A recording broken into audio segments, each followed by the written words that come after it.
미국의 애리조나주와 네바다주의 경계 블랙 협곡에 위치한 후버댐이라고 하는 커다란 댐이 있습니다. 콜로라도 강을 막아서 설립한 그런 댐인데요. 수년 전에 후버댐을 방문했을 때 일입니다. 이 댐의 공사가 건축사상 획기적인 사건으로 불리는 대공사 중에 대공사였다 그럽니다. 이 공사로 미드호로 일컬어지는 아름다운 호수가 생겼습니다. 또 남캘리포니아 일대의 집집마다 전력이 공급되기를 시작을 했고, 특별히 거친 사막 라스베가스는 세계적으로 또 오락도시로 탄생할 수 있었다. 후버댐의 결과다 그럽니다. 이 댐을 방문했을 때 댐 입구의 게시판에 댐 건설 중에 죽어간 사람들, 그들의 명단이 쫙 기록이 되어 있었습니다.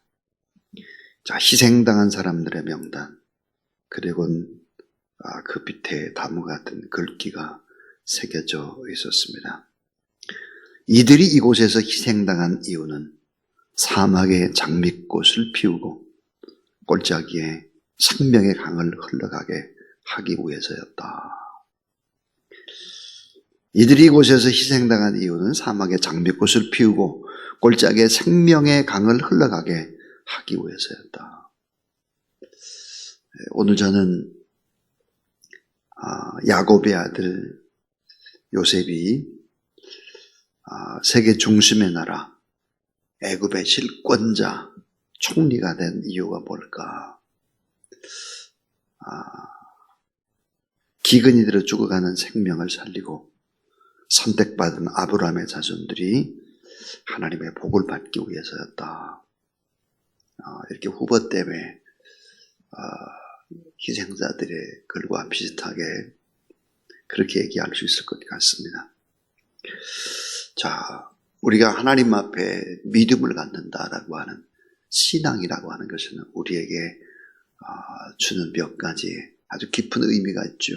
그 첫 번째가 뭘까 그러면 꿈입니다. 꿈. 잃어버렸던 꿈을 꾸기 시작을 하죠. 여호와 하나님을 만나면 하나님이 꿈을 줍니다. 또 하나 희망입니다. 희망. 신앙이라고 하는 것은 언제나 불가능한, 잘 안 될 것 같은데 우리에게 희망을 바라보기 시작하죠. 희망의 또 다른 이름이 뭘까? 그것은 가능성입니다. 가능성. 하나님이 함께하면 가능하다.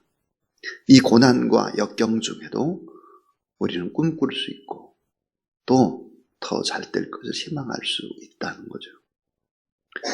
이 신앙의 능력은 꿈을 꾸게 하고 희망을 품게 하고 가능성을 심어주게 하고 불가능의 벽 앞에서도 우리가 담대하게 나아갈 수 있도록 만드는 것이 이게 신앙의 힘이죠.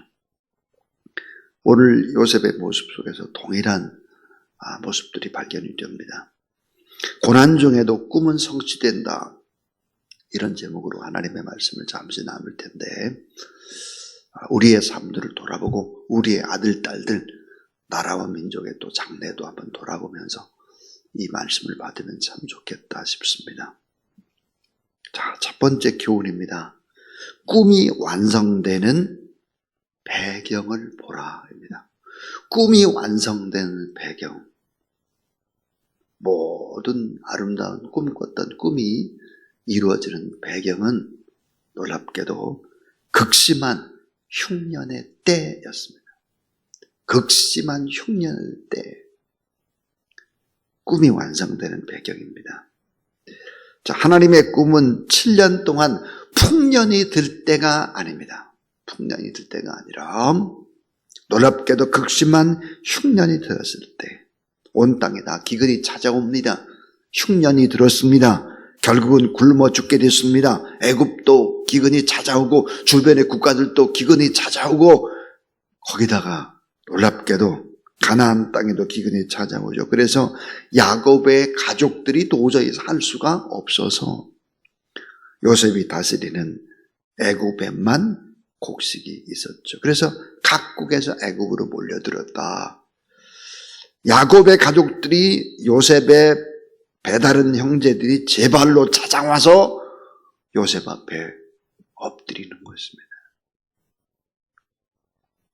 창세기 42장 6절을 보시면 때에 요셉이 나라의 총리로서 그 땅 모든 백성에게 곡식을 팔더니 요셉의 형들이 와서 그 앞에서 땅에 엎드려 절하며, 여러분 참 중요한 단어, 땅에 엎드려 절했다. 어디서 들어본 듯하죠. 이건 창세기 37장 6절부터 9절에 요셉의 꿈이 한치의 오차도 없이 그대로 이루어지고 있는 모습을 봅니다. 형들이 동생 앞에 엎드려 절했다. 곡식단이 절을 했다 그랬습니다. 요셉, 이 동생은 지금 애굽 최고의 권력자, 실권자입니다. 10명의 형들은 뭐야? 전부 다 거짓골입니다. 피골이 상집했죠. 하나님의 예언이 성취되고 하나님의 말씀이 성취됩니다. 이때 당시에 꿈이라고 하는 것은 하나님의 말씀이죠. 하나님의 말씀과 예언과 꿈이 실현이 됩니다. 이 예언이 실현될 때가 언제일까? 하나님의 꿈이 완성될 때는 언제일까? 극심한 흉년의 때였다. 좋은 때가 아닙니다. 어려운 때 보면 아는 거죠. 그 사람이 진짜 하나님을 믿고 꿈꾸고 희망을 품고 가능성을 가지고 신앙생활을 하는지 안 하는지, 어려움을 당할 때 그들이 어떻게 활동하나 이걸 보면 알아요. 어려움의 때 하나님의 예언 가운데 아직도 성취되지 않고 남아있는 예언이 있습니다. 그것이 뭘까요? 그 예수 그리스도의 재림, 예수님의 심판, 새 하늘과 새 땅이 도래하고 반드시 우리가 하나님 나라에서 주와 함께 동고동락한다고 하는 이 꿈, 이 꿈이 언제 이루어질까? 극심한 가난의 때, 흉년의 때, 흉흉한 때, 이런 하나님의 꿈이 성취되게 될 것이다. 이사야 55장 11절, 내 입에서 나가는 말도 헛되어 내게로 돌아오지 아니하고 내 뜻을 이루며 나의 명하여 보낸 일에 형통하리라 그랬습니다. 하나님이 말씀하시는 것은 반드시 성취되고 하나님의 거룩한 역사는 반드시 이루어진다. 여러분 이 사실을 믿으시기를 바랍니다. 자, 우리가 말씀을 붙잡고 생각을 합니다. 이 생각이 얼마나 위대합니까? 생각한 대로, 꿈꾼 대로, 자, 말한 대로, 믿은 대로, 여러분 반드시 하나님의 역사는 이루어진다라고 하는 확신을 가지고 말씀 붙잡고 살아가는 이런 어려운 시대에, 오히려 흉년의 때에 여러분의 꿈이 더 하나님 앞에 완성되고 더 다가갈 수 있다 믿으시기를 바랍니다. 두 번째는, 자, 꿈을 꾸게 하시고 꿈을 성취하시는 하나님을 보라입니다. 하나님을 보라. 자, 꿈을 꾸게 하시고 꿈을 성취하시는 하나님을 보라. 오늘 이 꿈이 이루어지기까지는 20년의 시간이 흘러갔습니다. 요셉에게는. 자, 17살 때 죽을 고비를 넘기고 노예로 팔리고 깊은 감옥에서 정말 썩고, 또 생사의 갈림길에서 불안과 염려 속에 살아야 했던, 그리고는 이제 드디어 30세 애굽의 총리 대신이 됐습니다. 7년 흉년이 지났어요. 그러니까 따지고 보면 20년의 고통스러운 시간은 많은 것을 바꾸어 놓았습니다. 자, 기근이라는 세계적인 위기에 결국은 하나님이 하시는 방법이 뭘까? 이 기근이라는 엄청난 위기 앞에 하나님의 사람 요셉은 높이는 것입니다. 하나님은 요셉을 통해서 모든 사람을 살리는 것입니다. 특별히 믿음의 사람들, 그의 가족들, 가족들을 살려냅니다. 가족들을 만나고 화해하고 용서와 사랑과 기쁨과 감격의 눈물을 흘리게 됩니다. 자, 그런데 오늘 이 성경 본문 속에서 우리는 참 깜짝 놀랄 만한 일이 하나 있습니다. 오늘의 말씀 속에서 요셉은 형들인 것을 다 기억을 합니다. 아, 저 10명이 형들이구나. 요셉은 아는데 형들은 요셉을 모릅니다. 자, 형들은 애굽 총리의 얼굴을 제대로 쳐다볼 수도 없었겠죠. 총리의 권세와 영광 앞에 머리를 들 수가 없었습니다. 그리고는 이 형은 요셉을 누구라고 부를까? 이 형들은 요셉을 누구라고 부를까? 10절을 한번 보시죠. 10절. 그들이 누구예요? 10명의 형들이 그에게 이르되 네 주여, 네 주여. 당신의 종들은 그랬습니다. 자, 형들은 요셉을 주님이라고 부르고 있습니다. 형들은 동생 요셉을 뭐라고 말하냐? 당신의 종들입니다. 참 역사의 주관자이시며 섭리자이시며 통치자이신 하나님, 역사와 인생의 주인 되신 하나님, 하나님 때로 고난을 주시고 택한 백성을 애굽으로 옮기십니다. 그래서 야곱과 그 식구들을 전부 다 애굽으로 옮겨요. 그리고 안전하게 또 큰 민족을 이룰 때까지 200만 명쯤 될 때까지 애굽에서 많은 사람들을 키워냅니다. 그리고 다시 가나안으로 이끄시고 가나안에 그곳에서 하나님의 나라를 이루라, 가나안의 주인이 되도록 야곱과 그의 가족들을 이끌어 가시는 것입니다. 자, 꿈을 꾸게 하시고 꿈을 성취하시는 하나님을 보라 하는 것입니다. 이런 과정 속에서 우리가 꼭 잊지 말아야 될 꿈을 꾸고 꿈을 성취하는 이런 과정, 고난의 과정 속에서 정말 꼭 우리가 붙들어야 될 것들이 세 번째입니다. 이 세 번째는 뭘까? 스스로 성찰케 하시는 하나님입니다. 스스로 성찰케 하시는 하나님. 내 삶을 차근차근 돌아보는 것입니다. 예수 그리스도 안에서. 이건 너무 중요한 거예요. 헨리 나우에는 이런 말을 했습니다. 현대인의 불행이 무엇인가? 현대인의 불행. 너무 바빠서 사색할 시간이 없고, 너무 바빠서 자기 성찰이 없고, 너무 바빠서 진정한 자기의 행복을 갉아먹고 있다 그랬습니다. 너무 바빠요. 새벽에 나올 시간도 없이 바빠요. 말씀을 볼 시간도 없이 바빠요. 조용한 곳에서 무릎 꿇고 하나님의 말씀 앞에 내 자신을 쳐서 복종시키고 다시 꿈꾸고 앞으로 희망을 가지고 가능성을 가지고 나가는 조율하는 시간이 필요합니다. 악기에겐 필요한 시간이 뭐예요? 튜닝하는 시간이 필요해요. 사람도 마찬가지예요. 현대인의 불행은 너무 바빠서 사색의 시간이 없고 특별히 자기 성찰이 없다. 그래서 행복을 갉아먹는다 그랬습니다. 딱 맞는 말이죠. 자, 요셉과 형들은 헤어진 지 20년이 넘는 긴 시간입니다. 형들은 몰랐죠. 상상할 수도 없었습니다. 동생이 애굽의 총리가 되었다는 것을 상상할 수 없습니다. 그러나 요셉은 잊지 않고 형들을 기억하고 있습니다. 그리고 자기 동생 베냐민 막내는 아버지 야곱과 있다는 소식을 듣게 되는 것입니다. 그리고 그 동생을 데리고 와라 이렇게 테스트하는 것이죠. 자, 요셉은 형들을 테스트하기 위해서 막내를 데리고 오라. 그리고는 감옥에다가 심어넣습니다. 자, 오늘 17절에 보니까 감옥 속에다가 3일을 가뒀다 그랬어요.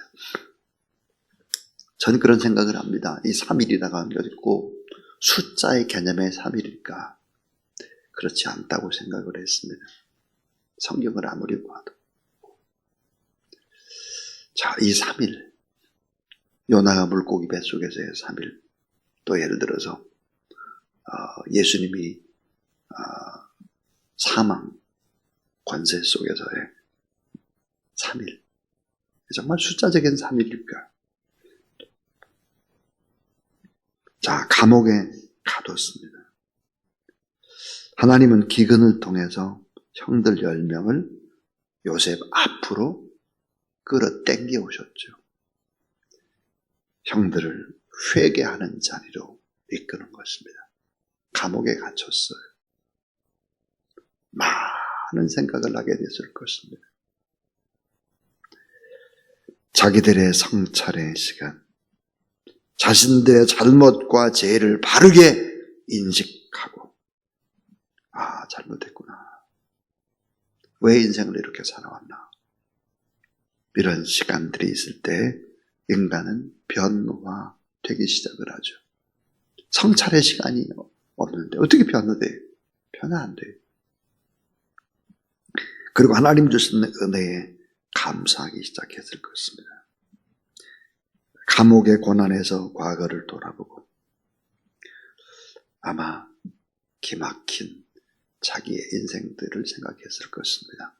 요셉도 형들을 감옥에 넣고는 자신의 인생을 돌아보며 또 아버지가 홀로 남겨져 있고 동생을 생각하며 기구한 자신의 삶들을 돌아보며 울었을 것이고 감사했을 것입니다. 자, 이 과정이 요셉에게도 필요했고 열 형제에게도 필요했던 것이죠. 요셉은 용서해야 되겠다. 사랑해야 되겠다. 형들을 품어야 되겠다. 이런 3일. 10명의 형제들은 참 동생 요셉은 죽고 우리는 이렇게 기구하게 사는구나. 이렇게 스스로 돌아보는 그런 시간들이었을 것입니다. 인간의 위대함은 바로 이러한 시간이죠. 이런 것이 동물의 세계에는 없죠. 사람의 세계에만 있는 것입니다. 자, 오늘 요셉의 행동 전반에서 나타나는 특징이 뭘까? 그의 신중함과 그의 진실함, 현명함, 용서와 사랑, 그리고 따뜻한 긍휼입니다.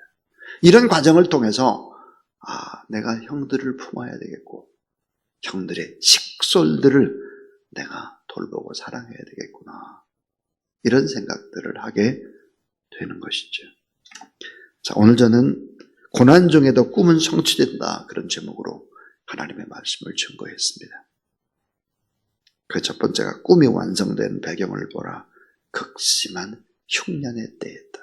가장 어려울 때다. 이 가장 어려울 때 낙심해서는 안 돼요. 가장 어려울 때 오히려 꿈꾸고 희망을 가지고 하나님 앞에 가능성을 가지고 더 뜨겁게 간절히 기도하는 그런 여러분 되기를 바랍니다.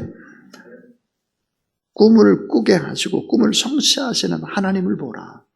하나님의 때가 있는 거예요. 하나님의 때.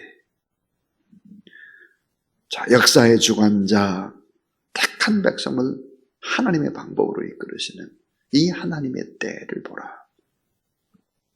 또 하나님은 어떤 분인가? 돌아봄의 때를 줍니다. 돌아봄의 때. 스스로 성찰케 하시는 하나님 있습니다. 사랑하는 여러분, 이 시대가 참 어려운 시대죠. 젊은이들이 저렇게 많은 젊은이들이 죽어갔습니다. 참 마음 아프고 고통과 젊은이 자체는 여러분 희망이죠. 희망. 저런 꿈들이 아사져 갔습니다. 많이 이런데 오히려 더 많이 우리가 나라와 민족과 젊은이들을 위해서 간절히 기도하고 애동하고 이와 같은 때 더 희망을 얘기하고 꿈을 꾸고 기도하고 스스로 돌아보고 이런 교회, 이런 저와 여러분 우리 모두 다 될 수 있기를 주의 이름으로 축원합니다.